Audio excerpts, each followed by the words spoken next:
everybody, Eric here. Welcome to the first ever episode 5 of Breakfast of Champions, the podcast dedicated to coffee, games, and life. And I'm joined by not our co-host, but our other host, Aaron Newsbyte. Hello, how are you?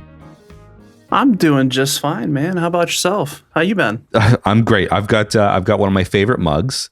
This is a coffee mug that I got given to me for Christmas a couple years ago. It's a Merry Christmas, Daddy. And it has a picture of my son holding a drumstick and a snare drum here. So it's really cute. I love it. Oh, that's awesome. Christmas in it's August 1st here. So. Oh, well, yeah. I mean, so how's the future treating you? Do I have something to look forward to on August 1st, or should I just, stay in bed? God, no. Don't get up. Don't get out of bed. So you're not drinking coffee. What are you drinking today? I'm sipping from a wonderful 16-ounce Rockstar Punched. Wow. As it is 8 p.m. and I figure, who needs sleep anyway? Well, you've been pretty busy on the on the everything front. So we've got a lot to catch up on. So last week was a really great episode. We chatted about NFTs and all that fun stuff. I mean, that's Mm-hmm. So we're not talking about NFTs today, but we are talking about the future of gaming. And possibly the way that everything could be going forward. But you've been enjoying a lot of things on your Steam Deck lately, haven't you? I have. I really have. I want to say it was Wednesday night I completed my first full game on the Steam Deck, and it was Final Fantasy VII. And dude, it was such a wild ride that it kind of made me, rethink, like, what was I thinking back when I was a kid? Like, why didn't I play this sooner? But then, like, immediately afterwards, I had some wicked dreams that were something out of Final Fantasy VII. So yeah, you could definitely tell I put in some work to that game. I mean, I beat it in, let's just say, like 45 hours. It was like 44 and I don't know, like 45 minutes, but let's just say 45. Well, that's not too bad. And that was spanned over like 2.5 weeks, 3 weeks, maybe. That's incredible. I can't get I can't do that. I couldn't put it down, dude. I could not put it down. I would play it in the morning. I'd play it at night. It was one of those things. It was like I couldn't wait to get free time to play it. For sure. And I'm moving on. So my plan is to do Final Fantasy VII OG, which I'm done. Check that off the list. Now I'm playing Crisis Core, and I'm very happy to say I don't know if the green screen will allow it, but I did pick it up physically. Nice. So I have it here. I do have it on my Steam Deck as well, but it's one of those, like, I wanted it for the collection, and I would like to find Final Fantasy VII for the collection as well, because it's like, I don't know, it was a big milestone. That's a pretty big JRPG. Oh yeah, and you got to get it. Yeah, see, like I would love to have that, but after Crisis Core, it'll be Dirge of Cerberus, and then I'll get into the remake. So because my thinking is, by the time I finish the remake, then Crisis Core should be out. The remake of Crisis Core should be out by then. So hey, we'll see. I mean, it's been a busy week of games for me as well lately, and I feel like. It's so funny because I feel like this particular show is such a multifaceted show. It's not necessarily a gaming focused show, but you and I are just inherently people who play games. So like, why would we not create an environment where we can sit here and chat about games? Speaking of, we want to very appreciatively say thank you to everybody who's been checking out the show, listening to the show on iTunes and Spotify and all that stuff, and rating the show. Before I chat about any games or anything like that, we do have a voicemail to listen to, so let's see if I can bring this up. We had a good one last week talking about it was Baja Blast versus coffee. I think I don't even know if this is a thing. So it looks like we had a missed call from them, and then they called in. I don't know. It could be because I did a live stream the other day, and my phone lines weren't working. And I don't know if people were trying to call in and then they left voicemail. So I've got two clips here, so we'll see. Okay, that's from last week. We've got the same person this week. Where are they? Okay, so that was an easy one, but I got one better. Blast processing versus mode 7. Let's get it on. Oh, Okay. well, this trails into a bit of a gaming discussion here. So blast processing versus Mode 7. So for those who don't know, back in the early 90s, as game consoles got into the 16-bit generation, so your 8-bit generation, you had the Sega Master System and the Nintendo Entertainment System, which were 8 bits of graphics, and then you had your Super Nintendo and then your Sega Genesis / Mega Drive. The Super Nintendo had what was called Mode 7, which was a way for basically graphics to try and seem larger than life. With parallax scrolling, you would find that the world would move in a way that the pixels you never would have seen them move before. And blast processing, it was imaginary. It was all a marketing campaign from Sega's. Yeah, so it wasn't even real. So what would you say? What's your take on that? This is a lot of you Sega fans out there aren't going to like me anymore, but I was a Nintendo kid and always thought the Sega Genesis was more of a generic console, and all the games just weren't there, man. They weren't having it. So I am Mode 7 all the way. Yeah, I agree. I mean, blast processing, it was a hell of a marketing campaign, and there's a really great book. I can't remember what it's called, but it's basically the behind the scenes account of the president of Sega at that time. Somebody wrote a book on him, and I'm sure somebody was it the Console Wars book, because they also came out with a documentary too, and I watched the documentary. Yeah, that's right, the Console Wars, and it was more of a look into Sega's viewpoint at that time, because Sega was really huge, and they were really the only company that not only dared to go toe-to-toe with Nintendo, but actually did it successfully, and in some aspects were more successful than Nintendo, because you had the whole Sega does what Nintendo don't. And it was a really great book. So I would recommend checking out Console Wars if you like anything gaming, because it's actually a really great story, and makes me appreciate that early 90s Sonic and early 90s Sega so much more. Same. No, I can say the same thing for the documentary on it, and I believe that was on Paramount Plus, and I think it's still there too. So if you're not into reading or listening to an audiobook, you can always watch the Console Wars on Paramount Plus if you have it. Exactly, and just like if you're not into listening to the show, you can always listen to the Breakfast of Champions podcast on YouTube. Go ahead, just search it up. You'll find us, because there are some visual elements in the show that we do show off. But again, thank you to everybody listening on Spotify. Thank you to the voicemail as well. If you want to call in during the week while we are off air, you can call in on 1-315-314-4190. You're 100% guaranteed to actually get into the show now. Of course, we don't have any voicemails left, so there you go. Aside from that, speaking of Final Fantasy VII, I finished Dirge of Cerberus. Which is a game that comes after Advent Children. So the timeline of Final Fantasy VII is Crisis Core, Final Fantasy VII, Final Fantasy VII Advent Children, which is a feature-length movie that came out in like 2003. Oh wow! And then you have Final Fantasy VII Dirge of Cerberus. So I just finished that game on Saturday night. It took me about 9 hours. So that's 1 week of gaming. That's like all that I had in me. So how you can get 45 hours in 2 weeks is just insane. I mean, a big part of it is also you're a family man. I just have Mrs. KB and the dogs to worry about. That's it. That's very true. Very true. So a lot of my time is just telling the dogs to lay down or taking them out.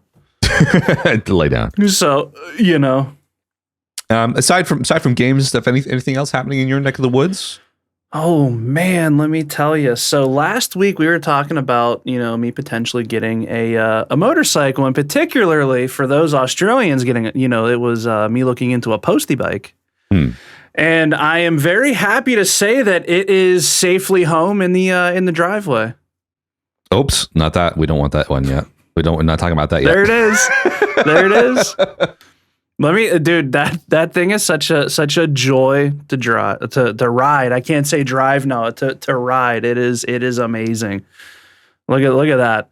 Dude, I'll tell you what, it's eye-opening when you go get a motorcycle and it's your first time, because at least the dealership we went to, the whole time they're like, I felt like I was in the movie The Santa Claus. Like I was Tim Allen going like, well, what happens if I fall off a roof? Like, hey, this one's going to protect you if you catch on fire. This one's going to protect you if, you know, somebody, a reindeer tramples you to death. You know what I mean? Like they were saying, all right, so if somebody hits you, you want, you know, the helmet's going to crumple in zones, much like a car would. The padding is padded in certain ways and has different high density foams. And I'm like thinking, I don't want to talk about wrecking yet. Like I'm buying my first motorcycle, man. Don't tell me these things. And then they're like, all right, do you want, there we go. Look at me go.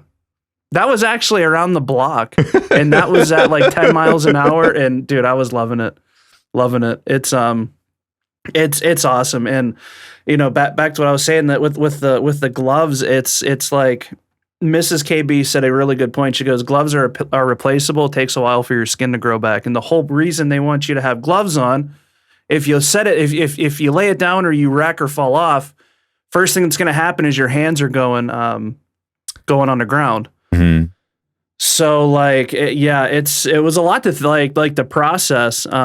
But I will say, when I first got on that, I was super terrified because I had ridden, before this, I had ridden a motorcycle once before, and I gave myself a concussion. Really? Oh, yeah, and I had full goggles, helmet on, everything. It was one of those, I was coming around a turn on a dirt bike that was way too big for me. And I say that as like power-wise, not size, and I hit a gravel patch and the throttle got pinned, and instead of letting go, my instinct was if I hold on. So I'm riding a wheelie through this guy's yard and I hit this big decorative boulder he had and the handlebar came back, hit me in the head. And I was out like a light, man, for a good like 20, 30 minutes. Oh my goodness. See, I don't know if I would ever be a bike person. And I just, not that I have a fear of bikes, but I just know that I don't belong on a bike. I mean, God, I feel like I would be so injury prone if I had a motorcycle or something like that. So I just don't. So that's my only deterrent. I'm sure it would be fun. And I see people getting around on motorcycles and stuff, but I think your particular bike here, the Posty bike, I feel like that's a little bit more safe. Well, that's what they were saying at the dealership. They're like, yo, for a first bike, this is perfect because it's not too fast. It has just enough power to get you around. And that's it. So it's like, you know, it's one of those, oh yeah, if I fall off of that thing or if something happens, it's going to hurt. There's injury, but it's not going to be like highway speed type stuff. Sure. Like fastest road out here is 35. Fastest that thing can go is 50 miles an hour. So I really don't think I'm going to be, you know, slinging pizzas that fast. Well, this is a perfect bike if you ever wanted to do Uber Eats, man. I mean, that's the way to go. I'm already thinking about putting a milk crate on the back because it has like a back platform, and I want to put a milk crate back there so I can go get groceries, dude. That's my grocery getter. Well, you know what? I'm excited for you. Like I said, it's not my thing, but I can appreciate the effort that you went to get it, and of course, you know, selling your truck and all that stuff and offloading a loan. Like that's very forward thinking, of course, in these days. So get something that you can just have and just cart around on every now and again. So, and I'll tell you, man, it is a Baja Blast to ride. smiling from ear to ear. Speaking of smiling from ear to ear, I've been doing a lot of swimming lately, and I'm not somebody who goes in water at all. But when you have a kid, you have a toddler, and you live near the beach, inherently, you know, you want to try and sign them up for swimming lessons and stuff like that. So we've put my son into swimming lessons, and I've taken him the last few Fridays, and he's gotten to the point from being scared of it to being really excited and wanting to go. But we were trying to find something to do during the weekend. So like I took him on Friday, and then we were just blown out all Friday because it's actually a lot of effort, and your legs get really tired, like holding a child in water, like running around in the pool, doing all these games and stuff like that. So we were totally whooped. So Sunday, and this is crazy, honestly. Sunday, as in yesterday, we went to this recreational, like aquatic center at like 4:00. So it's like 45 degrees out. It's windy and rainy. So I'm calling this pool. I'm like, hey, is your pool heated? And they're like, yeah, the pool's heated. So we drive 15 minutes. We go to the pool, and then we get in. We get in the pool. Like it's Amber, myself, and then my son. We're just paddling around. For some reason, I don't know what it is, but it must be something to do with water. But every time I'm near water or I'm in the pool, I have to pee. I really got to pee. So we were there for like a total of maybe an hour, and I peed 3 times while I was there. So like I had to get up and go out. So this is where the stuff gets wild. All right. I'm not. I always do these roundabout stories, and I'm really sorry. When I was in high school, and I went from a Catholic school to a public high school, and when you do gym class, what do? You go to the locker room and you change. I was never one. I don't change. I don't like getting dressed or undressed in front of anybody. I'm just very private. I don't like that. So meanwhile, I'm walking into the men's change room, which has the toilets in the public pool here, and I look to my left as I'm walking, and I'm like, that is a man's ass. I'm like, that is a bare bum.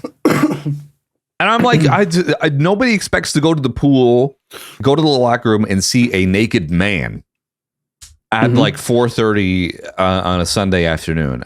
So I was just like, well, that just flabbergasted me. So I leave, and I go back to the pool, and I tell him, I'm like, oh my gosh, I just saw a naked man. And she was like, oh, well, that's kind of what you expect to see when you go to the locker room. I'm like, well, yeah, I didn't expect to see that. So anyway, on our way out, I'm like, oh, I've got to pee again. Because I don't know. There's just something wrong with me. Maybe I have a condition. So anyway, I'm like, all right, I'll quickly pee before I gotta leave. And as I'm walking into the stall, I'm looking to my right, and I'm like, there is another naked man, like another naked man. Like, thankfully, I'm seeing him from behind. But this is an older gentleman, so like, what happens when you get older? Gravity just starts to take into effect, so things sink a little bit lower. So I'm like, all right, I'm seeing more than I bargained for this gentleman. So I'm seeing essentially this man's crown jewels from behind, and I'm like, oh boy, that's not really what I expected to see today on a Sunday at 5 o'clock going swimming with my family. So that's my story. It's a little bit. Risque. I can certainly appreciate that. So, I mean, nothing like some low-hanging fruit on the weekend, Exactly. So there you go. So I don't know. I gotta say, dude, that for that reason is why I won't. If I go to the gym, I will not go into the locker room because it's always the old guys. They don't care. They just do their thing, man. I'm like you. I'm more of a, that's not what I want to see. I want to get on with my day. Like if I were to go to a pool like that setting, I would hit the bathroom, man, and come back, and that's it. I'm drying off. I'm sitting down, letting myself air dry out by the pool, wrapped in a towel, and then I'm boogieing out the front door. I'm not going to change or anything. Dude, I used to when I was in high school, and like I said, because I would avoid going into the locker room. I used to wear shorts under my jeans, and I would like the class before gym. I would always like dart to the bathroom and then just slide my jeans off with my shorts underneath, and then I would wear shorts for the rest of the day. Also, the really good one was having like the Adidas, or as they say in Australia, Adidas. I think the US is the only place that says Adidas. But anyway, my Adidas button-up pants, so they had buttons going from like the ankle all the way to the waist, so you just rip them off, and like the party boy pants. Yeah. so like those. So there you go. So that's my adventure with swimming. So you've been playing Final Fantasy, and I've been going to the pool seeing naked men. We're living way separate lives, Eric. I'll tell you what, very, very different. They do it differently down here, don't they? No, different rules in Australia, huh? Let's go to our Newsbyte.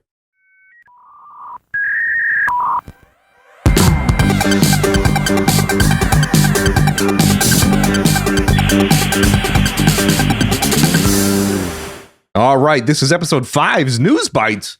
What do you got for me today, man? I'm interested to hear what you got. What do I have for you? Well, I did touch a little bit of it. I did get, news for me was picking up Crisis Core physically. Yeah. Very excited to add that because I have a very small PSP library. I have probably like 20-ish games and like a couple movies. but I don't have any cases for them, so I have to buy some of those and print out the box art and what have you. But that's one of the things I was looking forward to talking about, because there's a lot with that game that I really enjoy, and I can really see similarities with that to Kingdom Hearts. Like, you figure I came off of Final Fantasy VII, which was all turn-based.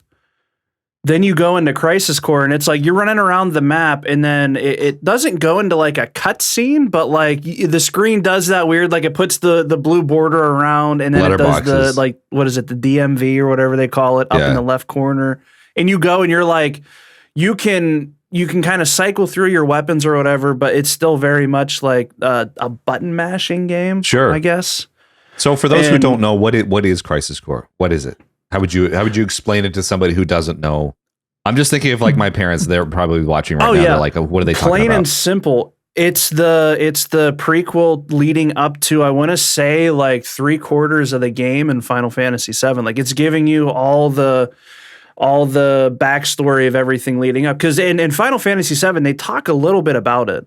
And I kind of see why they made Dirge Cerberus too, because there's a section where you find that secret character, and they kind of brush upon his little bit of history too. So it's like, I can see why they went back and did these two games, because there is a ton of stuff going on here. Like, I'm seeing the Turks. I already saw the one in here, and I'm like, yo, like, I remember you. Like, yeah, you were an unsavory person. Like, I'm not like, all right, I guess I got to work with you now. But it was, it's really cool to see this side of, I guess, soldier / Shinra, and, you know, seeing other parts of the story, because, you know, without giving a lot away, you see in the beginning, like the first mission has you going to Wutai, and you're fighting like the Wutai soldiers, and I'm like, whoa, hold on, wait a minute, like before, what, like now, like they had their own like fighting force, and you meet a character that you find along the way, and Final Fantasy VII, and I thought that was cool, like the little callback to that. Yes. But dude, it's so crazy to see the, obviously PS1 with the cutscenes, like that was pretty cool for a PS1 game. But then for PSP, you have this full motion video, but it's like legit. You're watching like a snippet of a movie, and it so far, dude, it's been blowing my mind for just the stuff that the PSP could do, you know, as a handheld, the things that the PSP could do in show, like it's crazy. It's been intense. Well, the PSP is, I think, close to 20 years old now. I think when did that come out? Like 2004. And so the PSP was an incredible system, and I think Chris from Microgame on episode 3 told us that it sold close to like 90 million units. So that's certainly a good number to indicate it was a very popular system. And of course, there was some groundwork laid for a prequel within Final Fantasy VII, because it's such a massive game. There's so many different characters, and there's so many different stories that can be explored. So they decided to pick this character. I mean, if I totally explain it, it spoils most of the game. Right. But they decided to pick this character that lays the foundation for the game. And it's just, it's a great story, and it's really, like you said, graphically, and, you know, in terms of the PSP is just a powerhouse really for what it could do. Playing those FMVs, the full motion videos, and playing a game that's essentially just like a watered down Kingdom Hearts, which is really cool. It's a great story, and of course they've got the Crisis Core Rebirth, or what is it? Remake? I think it's just Crisis Core Remake. Something like that. I don't think they gave it like a Rebirth title. Maybe, I don't know if they did. I can't remember. My brain's just totally fogged.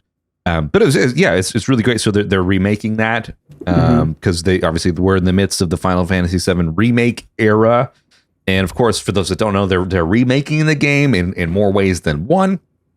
So that's really cool. And same thing like with Dirge of Cerberus, and this is really cool. And we touched on this in the Catchup segment. There's just a really cool character that you can select in Final Fantasy VII if you know how to get him, and his name is Vincent, and he's pinned as like a vampire. But there's more to it than that, and he's not actually a vampire. He's just basically somebody with a very difficult backstory, and he was thrust into some, unfortunate events, and as a result, he could live like forever, essentially, because there was a lot of evil scientists and stuff in that Final Fantasy VII world that were doing a lot of experiments. And I don't know if you ever made the connection, but like the evil scientist in that game, Hojo. Oh, Howard Johnson. Yeah. His do you know who his son is? I do. Yeah, I saw that and I was like, what? That's crazy. So they talk about that a little bit more in Dirge of Cerberus as well, like how that happened. So it's just really great. It's just a really great universe to be a part of, and I'm super stoked that you're playing these games and having fun with these games, and I can't recommend them enough to everybody here listening. And then of course the Advent Children movie. Have you seen that yet? Have you heard of that? No, and that's something I know Zero and 66JD, I want to say DJ Bob as well, have recommended that I see that as soon as I can, because like everything's different. Like, the way that they released everything is kind of out of order as sorts with the way the timeline goes. So it was kind of like you can play Final Fantasy VII, watch Advent Children, and then play Crisis Core or play Dirge of Cerberus and still have a good experience. It's funny because this is how companies work. Final Fantasy VII does really well. How can we make more money? Oh, that plot point right there. Let's extract that, blow that up, make a game out of it. And they did the same thing with Dirge of Cerberus too. But it's just, you said the full motion graphic things, that takes me back to that time, that PlayStation 2 era, where you would have like properly animated cutscenes and everything. It was awesome, man. It was a great time to be alive and play games.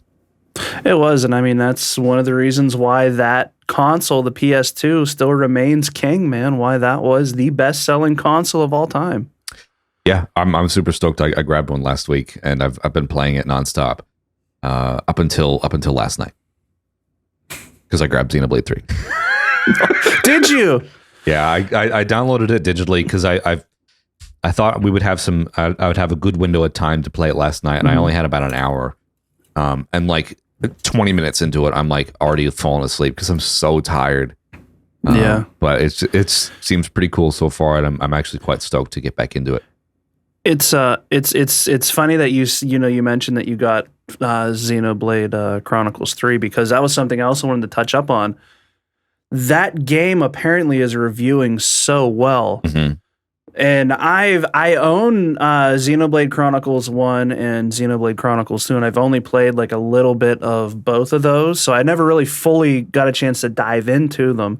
But to see the third one review so wonderfully, it's one of those things, like it's almost like, you don't want to miss out on all, like think of Elden Ring, that reviewed so great, people were loving it.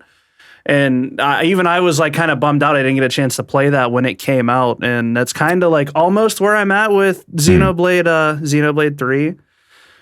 Just because I don't want to, like, I want to be part of the hype, And a game like that, thinking ahead to the Game Awards, I'm really curious to see what we're going to have for Game of the Year, because there have been some absolute knockouts. I mean, Stray was another one that got reviewed wonderfully. Did you play that?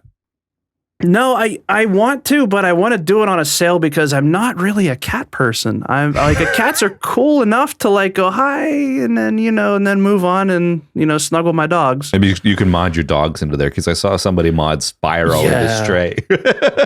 Well, did you see the CJ mod? Yes, I did. Like, who thinks of that? I know it. Well, so I did see, speaking of modding Stray, that they also have a local co-op mod. Oh, really? That's cool. So if you play on PC, you can mod it so you and a friend or spouse or whatever, or your kid, you can play Stray together, and I think that's pretty cool in a win for the modding community. Sure. Well, that's great. I mean, like as you said, Xenoblade Chronicles 3 that was released on Friday, and that's a very hotly anticipated game. So this is great for the Newsbyte segment. Xenoblade Chronicles 1 came out on the Nintendo Wii many years ago, and it was a great game, like an awesome, like massive scale Japanese role-playing game. But not only that, it's like it has a lot of history, and it stems from the late 90s with Xenogears on the PlayStation 1 and then the Xenosaga series on the PlayStation 2, which I've yet to play. And then those developers went on to make Xenoblade Chronicles and then Chronicles 2, which is not good. And then Chronicles X on the Wii U. So there's a lot of games, there's a lot of build up, and there's a lot of hype for essentially now, which is, I would say Xenoblade Chronicles 3, and this is a very hot take. Somebody may disagree with me or not. Xenoblade Chronicles 3, Xenoblade Chronicles is the new Final Fantasy series. Like, people are looking forward to that. They are tied in together, Xenoblade Chronicles 1 and 2. I'm interested to see where 3 falls into that timeline. Straight away, if you've played 1, you know that there's something similar. I don't know what. I'm only an hour and a half into it, but it's really exciting. And the thing that I didn't like about Xenoblade Chronicles 2, and I'm sure some anime fans out there may disagree with me, I am not a fan of anime waifus. Do you know what that is? Do you know what anime waifus are? I do, and we'll touch on that whenever we get to our main topic of the week, because I have a story with anime waifus. But yes, I'm very aware of what they are. So, an anime waifu is basically somebody or some character that some people can emotionally attach themselves to, and usually in that sense they are usually well endowed in the chest region. And I feel like that's just, it's too obvious. It's like, because a lot of people prey on that kind of stuff, and I just and you know, Xenoblade Chronicles 2 is it falls into that trope, that anime waifu trope. So aside from that, there's a lot of combat stuff that I just didn't like. It just didn't work for me. It's a good game, but the story, I spoiled the story, and it's like, what is this? You know what I mean? Oh God! So I'm hoping that three seems a little bit more grounded and more normal so far, and it just seems more real and more believable. So we'll see. Well, that's good. See how we go. The one thing I was going to add to you saying Xenoblade on Wii sold really well. Wasn't that game? Didn't they have to like petition to get it over here? Yeah, there's a thing called Project Rainfall, and it was basically 3 games that were done. I think it was by Monolith Soft, which is the company that made Xenoblade. The others were the Last Story and hang on, Project Rainfall. I used to remember everything about this. So Project Rainfall game. Sorry, I'm just doing a quick Google here. Oh, do your thing. Project Rainfall, Operation Rainfall. Okay, for Operation Rainfall, commonly known as Op Rainfall, was a video game-oriented fan campaign founded to promote the release of Japan-exclusive titles. So what they did is, in 2011, a lot of fans campaigned and said, "Nintendo, get these games over here. Let's do this." And part of those games were Xenoblade Chronicles: The Last Story and Pandora's Tower. So Xenoblade Chronicles obviously being the most successful out of those. And for a while, I don't know if you remember, but GameStop had this thing where they were reprinting copies of Xenoblade Chronicles and charging more than retail. There was a whole it was a whole drama about 10 years ago, but it was like a really obviously very successful campaign. And of course, out of it, we've got now 2 sequels from Xenoblade series. It's a great movement, and it's obviously I'm very thankful that came over, because it's some great games that came out of that. Yeah, no, that's pretty cool. And I mean, knowing that with the history of it, it gives you a little more appreciation for those games. It's just a shame we can't make that happen with Mother 3. It'll never happen. It'll never happen. I believe it. I feel like that ship has sailed. It has come and gone. Yeah, and it's not even a matter of content in the game, because the president of the old president of Nintendo, well, my president of Nintendo, Reggie, said that it had nothing to do with the content of the game, and they actually looked into it. Because if you've played Mother 3, there's some really risque things, like, I don't know, I can't even describe it. It's probably actually not even family friendly for me to say. But for those who don't know, Mother 3 is the sequel to Earthbound, which is actually the second game in the series. And there's a lot of weird things that happen in that game. It's very quintessentially Japanese. There's a lot of things in Japanese culture that wouldn't fly in Western culture. And this game is full of a lot of nods to that. So there you go. Oh yeah.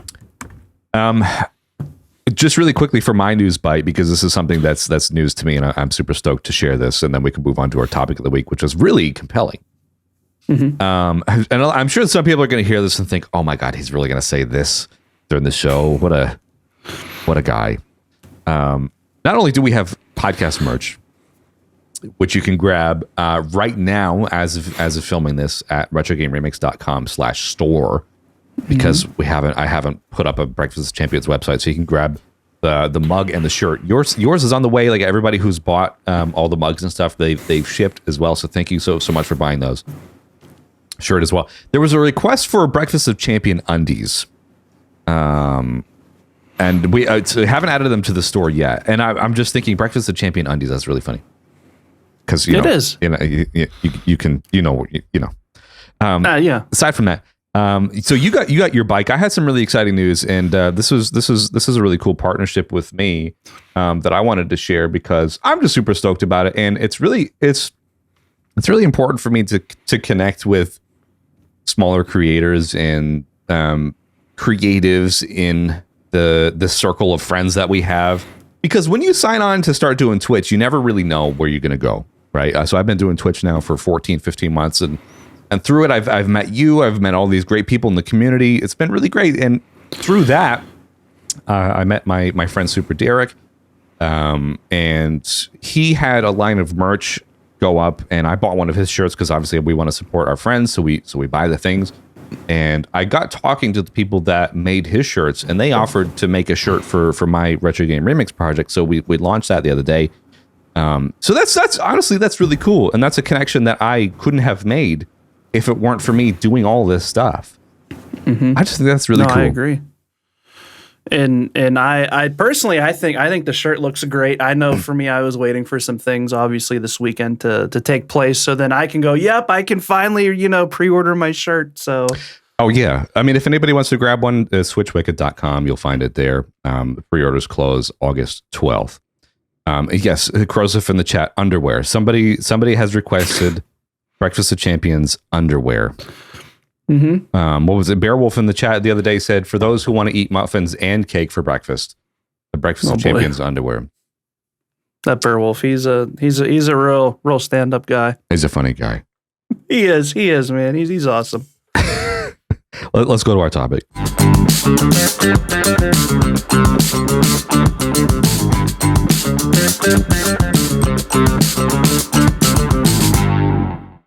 Topic of the week. What do we got today?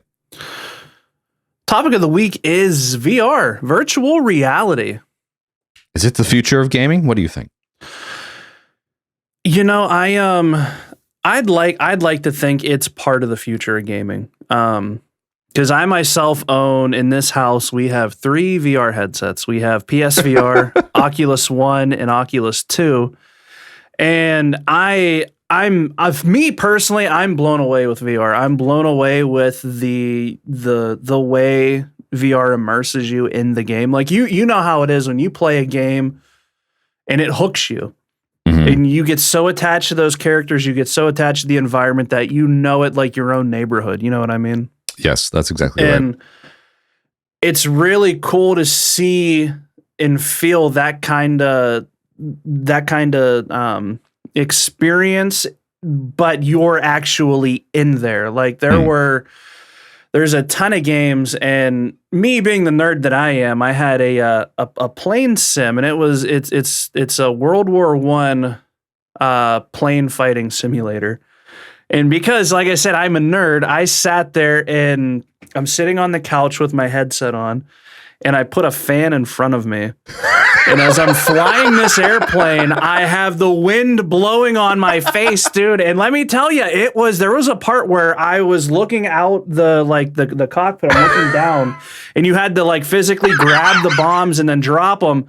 And I looked down and I was like, oh, good Lord, I'm way too high up. So I'm sitting there trying to fly this plane. And yeah, it was crazy. I've done everything from flying planes to racing cars to going on vacation in VR. I can tell you, and Mrs. KB can definitely, fill you more in on this, but there's a Darth Vader VR, and you essentially go up against him and you're a Jedi, and I'm sitting there freaking out because I'm using the Force. I'm sitting there Force pushing stuff. I'm afraid I'm going to hit the dogs one of these days because I'm getting into it. I'm flailing around, with my lightsaber, throwing rocks, catching people and smacking them together. It's such a wonderful time. But with that, VR also has a very, very strange side to it. And that's something we can get into a little bit later. But Erek, what do you think about VR? Like, you obviously hear me gushing about it because it's something that I love. It's something I've been waiting for since I was a kid. And I say that because we talked earlier on Nick Arcade. It was a 90s TV show. For all of you elders out there, you elder gamers out there might know this. If you were a kid in the 90s or early 90s, you watch Nick Arcade and you're watching these kids go into these video game environments and play like virtual reality. And as a child that gamed, that to me was like the pinnacle. Like I wanted to be on that show. I wanted something like that when I got older, and we're just about there. I mean, you have the headset, you can buy the haptic vests, you can buy gloves that get, rumble whenever you grab stuff, this, that, and the other on top of your controller. Like the Oculus controller has haptic feedback, much like the Switch, so you can feel different things whenever you're either driving, doing a first-person shooter, playing table tennis, what have you. It's really, really, really come a long way. I've never been one to buy into VR, and it's funny because the reason why I thought this would be a really good topic is because I saw on Twitter there's a group of people, and I think it's sort of something that you mentioned called vrchat, and there's a group of people who have recreated what it feels like to shop at Kmart and Sears. So you can go in there with your VR headset. You can walk through the sliding doors at Kmart. You can go buy items, and then you can go scan them at the checkout. So you've got your VR wands and stuff like that. I'm just thinking, like, wasn't VR? See, when we think of VR, we think of the book like Ready Player One, because that's for those that don't know, that's like set in a dystopian future where these people live in the stacks, they're called. So there's these little VR headsets that people put their heads on. Put on their heads, and then they connect to this network called the Oasis, and everybody lives their life. They wake up and then they tune into the Oasis, and that's how it's always been pitched. And I've never really felt that there's been enough momentum to show the trajectory going to that way. So I wanted to do a quick little bit of research before we went live, and so check this out. I found the first thing of VR, the first evidence of VR was something called Sensorama. So this came out in the late 50s, I think. This technology was introduced in 1962. Okay, so the Sensorama was a machine that is known as one of the earliest examples of immersive multisensory, now known as multimodal technology, introduced by Morton Hellig. So what it is you sit inside. You don't really sit in anything. You just sit in this booth. You put your head in there, and it displays something. I don't know what it displays. And VR for me, whenever I thought of VR, was the Virtual Boy, which was like the failed attempt at virtual reality from Nintendo, but it only displayed graphics in red. So like there was only like 20 or so games that came in the library, and it was a total flop. But my only experience with VR, and I think we talked about it last week on the show or the week before, was in a Best Buy. So I grabbed a photo of this, and it is me in 2016. So I went to Best Buy in Syracuse, New York. They had this PlayStation VR thing. This is the one and only time that I've ever done this. So I was sitting there with my skinny jeans on. I'm doing the shark diving experience, and I'm so clearly in a Best Buy. Like, it's just, there's no immersion for me. But I think the thing that's funny about what you were saying, this is why I was laughing so hard, is like, just knowing that you are sitting there with the VR headset and you've got like this box fan from like Walmart in front of you, And the funniest thing to me is just imagining your wife walking in like, honey, dinner's. What are you doing? Why is the fan blowing on you? Why you've got headsets on? Oh, she's definitely asked me, what are you playing a bunch of times? Because some games you can sit down, some games you can stand, some games it's like they'll have you stand or have you sit down. Like it was on PSVR and it's on Oculus. It's a job simulator. So you can legit sit in a desk chair, type on the computer, throw coffee at the next cubicle over, that kind of stuff. Or you could do another like little game they had on there. It was a mechanic, and you can shove a banana in the tailpipe and overcharge the customer and stuff. I'm like, wow, that's like real life. Banana in the tailpipe. See, that's funny. So you say that there's a lot of other uses for VR that I usually see. How they have there's what is it called? There's some sort of tech expo every January. Is it CES? CES or CEX? It was one of those. The consumer entertainment show. I don't know, one of those electronic shows. Yeah, but there's like an adult version of those conventions that happen. I don't know, once a year, and occasionally, every now and again, you'll see a VR experience that's adult oriented. And this is why when you said banana in a tailpipe, that made the light go off in my head, thinking we should probably talk about that. Just because like there is this other avenue of VR that people use for anime waifus and adult simulated content, which is like so not my thing. But people do this, and like it's so fun. Like if you're listening to this and you're like, oh yeah, I can't wait to get off of work and log into the hub or whatever, and then I don't know, do whatever. That's all well and fine, but it is so not my thing, and I've just never bought into VR at all, and I don't know if I ever will. It's VR. I'll tell you what, dude. When I solely had PlayStation VR, it was really hard for me to get into because you're tethered to your PlayStation. But it's not only that you're tethered to your PlayStation. You have to set up the VR cords to the box, and then the pass-through box that handles a lot of the graphics and the processing goes to your PlayStation. So there you are with this 10-foot cord. You can feel it on your shoulder or your back, wherever you have it oriented. You have to play with the lights off because PSVR went off of the little light, the colored lights with the PlayStation Eye camera. And it really kind of ruined it because you can only turn around so much. But with Oculus, it's 100% self-contained. So you just throw on the headset and you can go anywhere. You can set your boundary to however you want it. You can, if you go out of bounds, it shows you like a Tom Clancy Splinter Cell, like night vision look of the room, so you can see what's around you. So before you go punching the wall or your lamp or your whoever or whatever, you're going to see that. And that was something that was like, oh wow, they actually nailed it. And, for it being affordable too, that was the other thing. Now I will say the prices have gone up, but everything's going up. So what are you going to do with that? But it's still compared to everything else, even though the price went up, it's still one of the most affordable and most enjoyable headsets in my honest opinion. Yeah, see, I've been given like cheapy Christmas gifts every now and again over the years, and it's like a VR headset, and you put your phone in there, and you might. Oh, dude, this is worlds that like leagues, man. Leagues. Yeah, those are like kind of the junky ones because it's done cheaply. But if I was to go to the shops, and grab PlayStation VR, well, there's a website called catch.com.au. I think it used to be called Catch of the Day.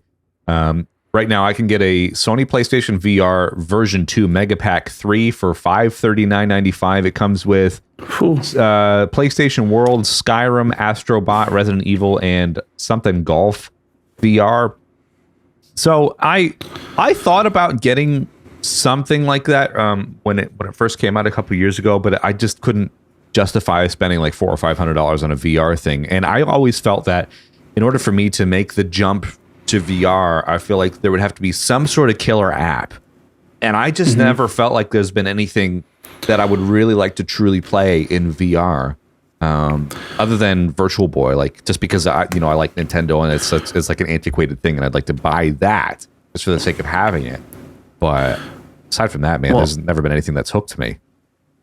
I'll tell you, a lot of the games on like, so when you get like, let's say an Oculus, you're buying another console. Yeah. The one thing I will say, which is pretty cool, you can play Virtual Boy games on your Oculus. Oh, nice. And that's something I've always wanted a Virtual Boy. So it's like, oh man, you know what I mean? Like now's my chance to do it. Sure.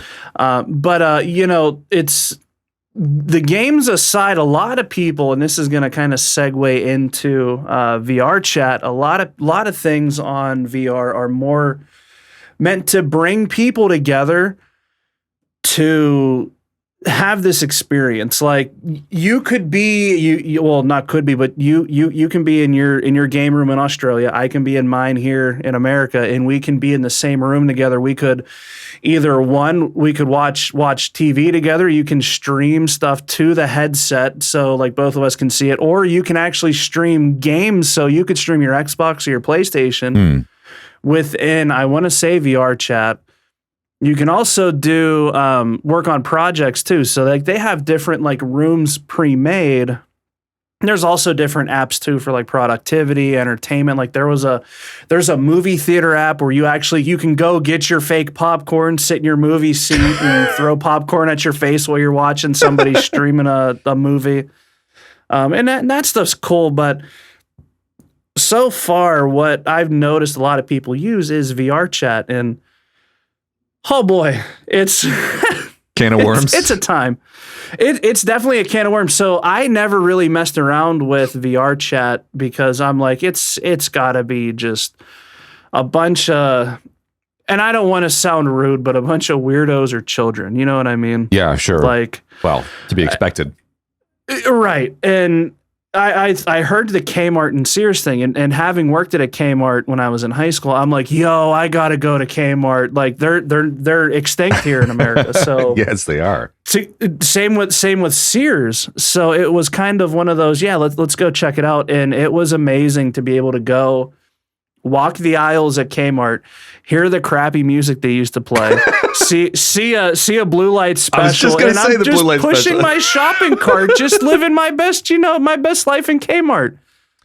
Good old days, man. I suppose that's the only way that you're going to be able to relive those good old days. And I think I can see the fun in it. Like DJ Bob in the chat says, virtual aquarium. There's a few virtual experiences that I think would be fun to try, but for me, it's just not like spend a couple $100 to go to the virtual aquarium or go to virtual Kmart or virtual Sears. I think it's a fun kind of every now and again thing. But I feel like I'd be more interested in going to virtual Kmart or virtual Sears rather than like playing VR Skyrim. Like you can take an arrow to the knee in virtual reality. Like I don't know, like those funny quirky experiences appeal to me more than like Resident Evil 8. I like to have somebody scare me, or the big goth mommy that's in Resident Evil 8 or whatever. Like I was like, not for me. What? It's funny that you were saying, you don't want to be scared. When Resident Evil 4 VR came out, I never played Resident Evil, so I'm like, I'll check it out. And they show you like how to load your pistol, how to pull out like your knife and all this stuff. And I'm like, all right, cool, I got this. I went in it all confident. And you get to that first like opening scene with the cabin, and the guy's coming at you. And never playing a Resident Evil game, I'm like, oh my God, why is he moving so slow? And then why isn't he stopping? And he's just slowly getting to me. And I guess I didn't have the pistol loaded all the way. So I'm trying to shoot him. It didn't work. So I just throw the gun at him and I pull my knife out, and I'm sitting there like you can see my hands bobbing like, all right, man, let's go. I'm ready. And it was very, very like sweaty palms. I was super jumpy. I'm like, I don't want to play this. And then that's when I heard about the whole Kmart thing. So there I was. I had my case of Baja Blast. I'm walking out of Kmart, and I'm like, I'll go check out Sears. So I go to Sears. I could see like the clothing section, the tools, the tractors, the lawnmowers, Sears Optical, all that stuff. And I'm like, yo, look at all this. This is cool. All right, I've had enough of Sears. I want to go see what else VR chat has to offer. And you go and you're scrolling through a list of stuff. and they don't tell you what they are. They're just names, and you just happen to like manifest into these different little worlds these people make. And one of them was like a waifu strip club frat house kind of thing. And I'm standing there and I'm hearing these guys argue about telling somebody to get out. And then I hear, yo, baby, what you doing? And I'm like, what is going on in here? And they can, because the Oculus is all self-contained, it has a microphone, speakers, so you can hear people. Yes, and they can hear you. And I'm like, what's going on here? And all of a sudden, all these like waifus and cat people and I think Solid Snake was in there. They all turn and look at me, and I'm like, I gotta go. It was very, very strange, man, very strange. And you can essentially, like, from what I saw from going to these other places, you can build the world online, so you can fully design your character. You can design the rooms you want to be in, and you can upload pictures, videos, GIFs, whatever.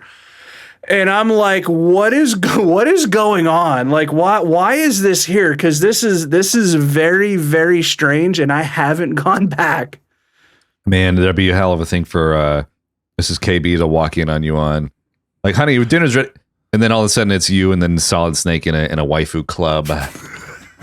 You know, I don't know. It's so funny to me. Like, it's bizarre. I feel like I would get really motion sick, and I get motion sick on a swing, dude. Like, so a lot of that stuff would probably make me feel really ill. But just knowing that, when this was all conceptualized in the 60s, essentially, and then the term virtual reality was coined in like the mid 80s, who would have thought, 60 years later after the initial idea, that you'd be going to a waifu strip club, right? I mean, what a time to be alive. The future is now, and the show The Jetsons.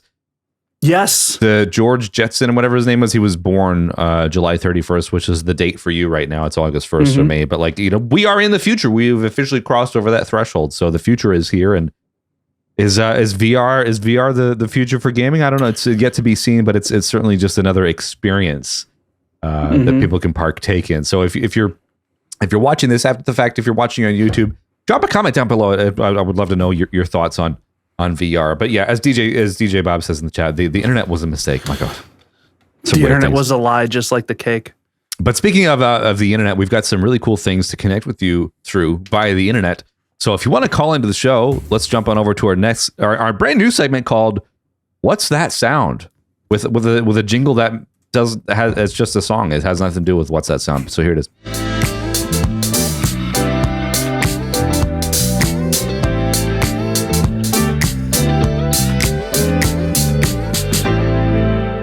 So if you want to call into the show, we're gonna play some sound bites from popular games and stuff. And as last week we gave away some Steam keys and stuff, we've still got some things to give away. So we're gonna play some iconic sounds. We've got 3 of them, so we want to give away 3 things.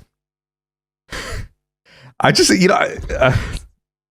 so funny because it's like I want to make this "What's That Sound" jingle. So there I am, just making something funky that has nothing to do with "What's That Sound." Like I don't know why I do this. Just keep it in your back pocket. You might be able to use it later on. I don't know. We'll see. So I've got we'll bring the phone number up here. So the phone number is 1-315-314-4190. We're gonna play 3 sounds here. Okay, we're gonna play 3 sounds. So this is, I wouldn't say this is kind of like a precursor to VR, but I'll give you guys a hint. So get your phones ready. We're gonna give away some Steam keys. So here's sound number 1.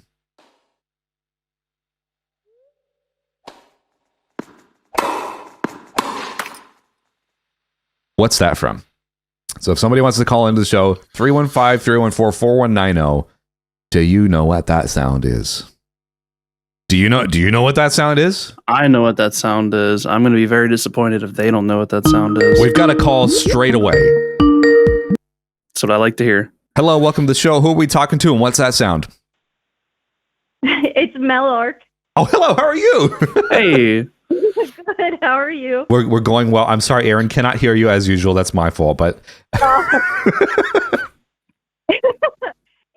Is it Nintendo Sports or Wii Sports with the tennis game? It sure is. Mm-hmm. Ding, ding, ding, ding. You won. All right. we've got a bunch of Steam keys left, so I'll message you with one after the show. But thank you for calling in and absolutely nailing that first one. Way to set the tone for this. Oh, I cannot forget that. That is one of my favorite games on Nintendo and Wii Sports. We were talking about that the one day on Discord. Yeah. Did you get a Wii when that came out? Did you partake in all the Wii Sportsery back in 2006 when that was new? Oh, yeah, and I used to play it up until Nintendo Sports came out, because I think it's honestly better than the Nintendo Sports. 100%. They did such a good job with the motion controls. It's a perfect game. It's a great game. And you know what they should do? They should bring that back in VR chat, so we can all sit with our headsets on and play Wii Sports with our tennis rackets. Just name it Waifu Sports. Oh, yeah, definitely. I don't know if we want to play Waifu Sports, though. I do. Anyway. No. God, no. Thank you so much, Miller, for calling in. Great job. I'm so glad to be able to give something away to you. So I'll message you after the show. All right, sounds good. All right. Thanks, guys. Thank you, Tada. Yep. Ooh, that was a good one. A nice, I know. a nice first and best dressed one. I also had another call during that segment there. So I'm sorry that I missed your call, but hopefully I'll give you another chance to call in and get this one correct. So we have number 2. All right, this is sound. Oh, by the way, waifu. You said Waifu Sports. I think Wifu Sports would be funnier. Waifu Sports, my lord. All right, what's this sound? We'll play it again. Oops. Okay, so if you want to call in 315-314-4190, what's that sound? Do you know that sound? I know what it is. Yeah, it's Mario jumping up the block stairs to go get the flag. Yeah. Interesting. Jeez. Hello, who are we chatting to and what's that sound? Hey, it is Marky Mark. Oh. And I'm going to go out on a limb and say from Final Fantasy, specifically Final Fantasy VII. Starting a new... Dude, you guys are knocking it out of the park today. That's a fantastic guess. Well done. Yes, and you even went specifically Final Fantasy VII, so that's the sound that the game makes when you move the cursor in game. Well done, dude. Well done. All righty. All right, thank you so much. Well, I'll message you with a Steam key after the show. All right, much appreciated. All right, thanks. Thank you. Take Thank care. you. Ta-da.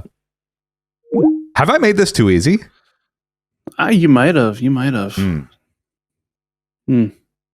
very good. We've got 2 given away already.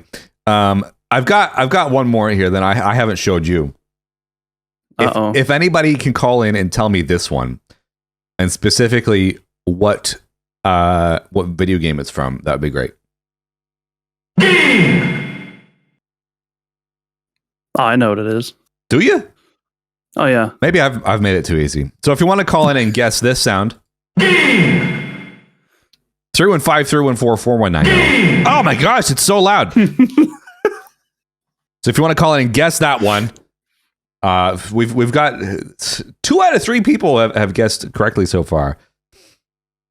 We're gonna have to up our game for the next one. I think so. I think we're gonna have to up our for the next one. That's a good one. This is a great video game that there we go. We got another caller here. Hello, who are we chatting to, and what's that sound? It's Beowulf, and I gotta say, that's the sound that you get when you catch Charizard on Pokemon Snap. Ooh, that's a really good guess, Beowulf. Yeah, but is it yeah, Smash 64? Ooh, you're close. You're close. Smash Ultimate. You're close. Damn. All right. Maybe another game in the series, perhaps, while we have you on the line. Melee. Yes. Well, hey, fantastic guess. Well done. Those Melee are brawlers. I didn't know. It was Smash Brothers Melee. So yeah, when you hear the That's it. You've won the match or whatever. You've done your throw your controller on the ground. It's over. break the targets. Thank you for calling in, Bear Wolf. Is well done. Great guessing. We had to, of course, we wanted to give it away to you. So, so there you go. Thank you. Oh, gee. Well, thank you for calling in. I'll message you after the show with a little gifty there. Thank you. All right. Thank you. Bye-bye. Bye. All right. I'll do, because we're just absolutely blowing through these. I'll do one more. Because you sent me a link earlier with one, and I thought it was pretty compelling, and I thought it'd be really fun to put this one in here. So 2 seconds while I tee this up. Okay.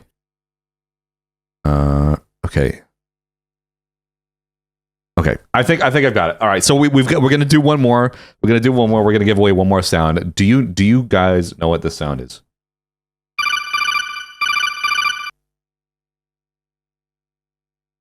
I know exactly what that is. You know exactly what it is? That's usually the sound you hear when they ring you up at Taco Bell. Oh my God. Hello, who are we chatting to, and what's that sound?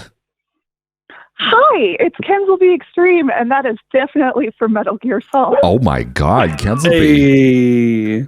Well done. Do you know what the specific sound? Do you know what it is? What? It's the communicator. Kenzelby, I think you're correct. Thank you. Well done. You know what? You guys have absolutely blown me away here. Thank you, Kenzelby. I'll make sure to message you after the stream with a little gifty code there as well. Awesome. You guys are killing it. Mm-hmm. Well, you guys are, making some of it hard. I'm trying. We're running out of keys to give away. You got this. All right. Well, thank you so much, Kenzelby, for calling. It's great to chat with you. You too. All right. Ta-da. We had to do all the easy ones today, didn't we? We got some serious gamers in here. I'll tell you what, man. Some serious. Okay. I want to see if I can find maybe one more on the fly here, because people are obviously liking this. Mm-hmm. See, maybe you can. Oh, wait. Okay, I think I may have found one here. I'm hoping that you might know it. Okay. Here we go. This is our last sound. How many sounds have we done? This will be sound number 5. Yeah, it'll be number 5. Do you know what sound this is? Yep, I do. What is it? Well, I can't say it. I don't want to give it. I don't want to give it away. All right. If anybody wants to call in, 315-314-4190. We'll play it again. Sorry, just 2 seconds here, because I'm like having to do this by the seat of my pants, as people say. All right, All right, that's it. That's the last hint you get. 315-314-4190. What's that sound? This was from such a great game, man. I know. Or series. If you is it a series? I don't know. I've never played it. It might be. I mean, might have been a historic flop too. Who knows? Could be. Hello, welcome to the show. Who's calling, and what's that sound? Yeah, it's Bullfrog again. Oh, g'day, mate. The sound is Crash Bandicoot doing his spin. My gosh, you guys are absolutely nailing it. Well done. Well, a good old cheers to you, mate. And I've got a key for you after the stream. Oh, cheers, bloody legend. Yeah, bloody ripper, mate. Okay, well, thanks so much for calling in, man. I'll message you after the show. Cheers, mate. Cheers, mate. Oh my gosh, absolutely! Just people are killing it today. Unbelievable. I gotta say, I'm liking the sound bites, man. I personally think we should do this again. You know what? I definitely think we'll do this again. Maybe I can reuse my jingle that has nothing to do with what's that sound.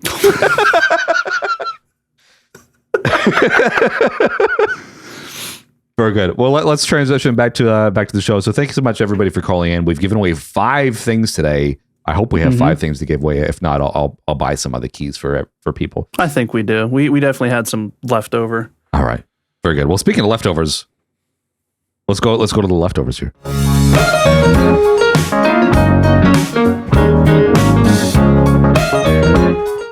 Okay. It has been a wonderful show. Man, we've been going for well over an hour here. What are your thoughts on episode 5? 5 episodes. What the heck, dude? 5 episodes. I know. Can you believe it? Soon we'll be at the big double digits. Double digits. And that's something I'm looking forward to. I think I have an idea for the big 1-0 whenever that happens. So I'll have to share that with you, Eric, whenever we're not with all the wonderful listeners out there. Do you know, as of right now, this show is 29 days old. That's awesome. We've been doing this That is. since July 3rd. Well, for you, July 4th for me, 2022. It is August 1st right now. For me, anyway. It doesn't feel like it's been that short of a time. You know what I mean? I feel like we've been doing this for a little longer than that. I feel like we've been doing this for at least a good 6 episodes, not 5. I don't know. Yeah, I'm the kind of person, and this is maybe just I have dad jokes in my blood. You know when the clocks go back and like all of a sudden it's like 4 o'clock and it should be 5. Mm-hmm. I'm the kind of guy that just walks around. It's like, oh man, it feels like 4 o'clock, or it feels like like 5. You know what I mean? It's just so stupid. Mm-hmm. But it feels like episode 6, even though it's episode 5. You know? Mm-hmm. No, I feel you.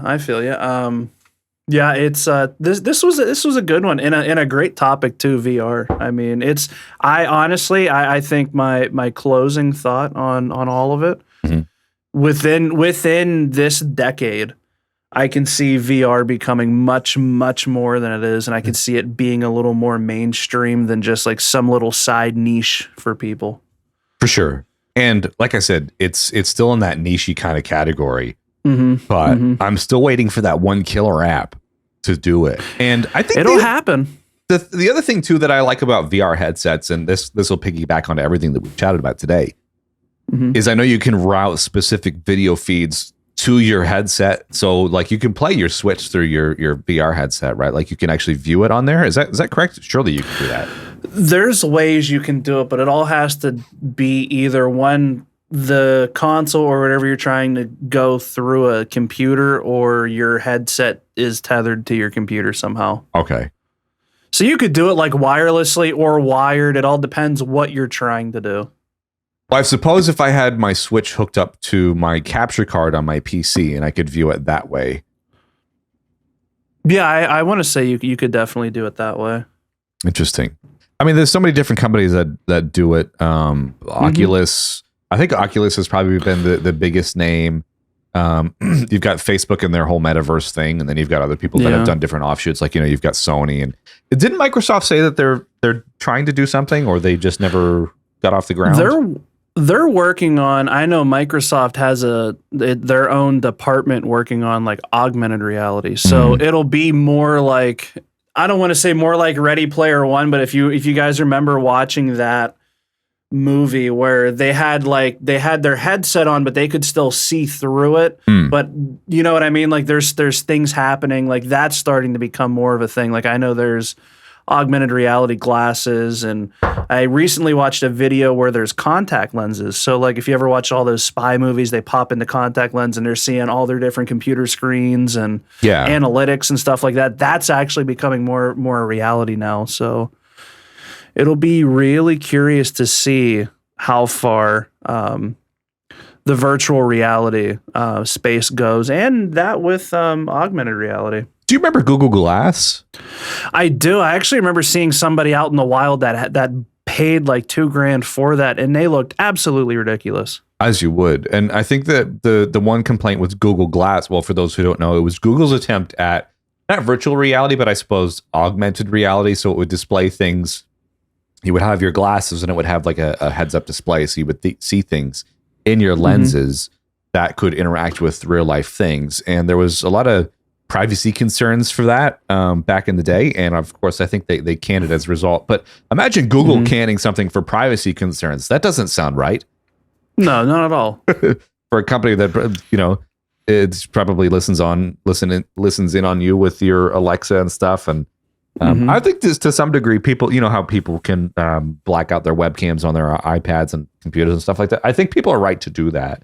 So there is also this, you know, inherent privacy concern with all of these things as well. So it's treading that line between, you know, right and wrong and all that kind of junk. Absolutely. Oh, very good. Well, I think it's been a wonderful episode 5. I think we've done some really great stuff today. We've chatted about a lot of great stuff today. Everybody who's watching live right now, stay tuned because we're going to be going to the post show. But just remember, if you're listening on Spotify and iTunes, please give us a rating. Please leave us a review. Let us know how you're going. If you have any feedback on the show as well, please reach out to either of us. We want to try and grow the show and make the show maybe more accessible or more fun or more funny. Quirky. Definitely can't make it any better looking because I've got the best co-host for that. You know, you're here for your looks, and I'm just here. Well, I mean, hey, you know, everybody's got to be good at something. Absolutely. And just remember, if you're watching on YouTube, please share with your friends, subscribe, comment, all that kind of junk. And of course, we do have the podcast merch available at retrogameremix.com/store. That'll move somewhere else later on, but it's there for now. So, yeah, that's it. We'll move on to the post show. So much appreciate everybody for watching the live show. Stay tuned for the post show. Blah, blah, blah, blah, blah, blah. Any closing thoughts for the show today? Nope, that's it. That's all I have. That's it.